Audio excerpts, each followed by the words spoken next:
Si è svolta ieri la primavera di Naro che come ogni anno celebra la sagra del mandorlo in fiore che è nata proprio nella città del barocco. Una piazza gremita dalla folla delle grandi occasioni ha assistito a uno spettacolo presentato dalla giornalista Margherita Trupiano, un susseguirsi di balli, canti, gruppi folk con musiche e ritmi travolgenti hanno coinvolto la platea.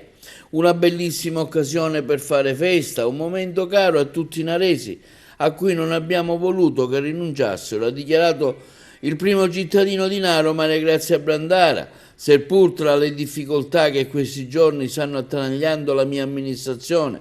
Quindi al termine targhe e trofei per i partecipanti con un grande clima di festa per una ricca e variegata manifestazione che ha tributato grandi applausi al gruppo della Romania e all'elezione delle 3 miss. Saluto i miei concittadini di Pforzheim e tutti i naresi sparsi nel mondo.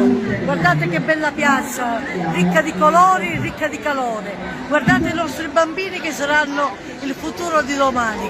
Viva Naro, viva i naresi!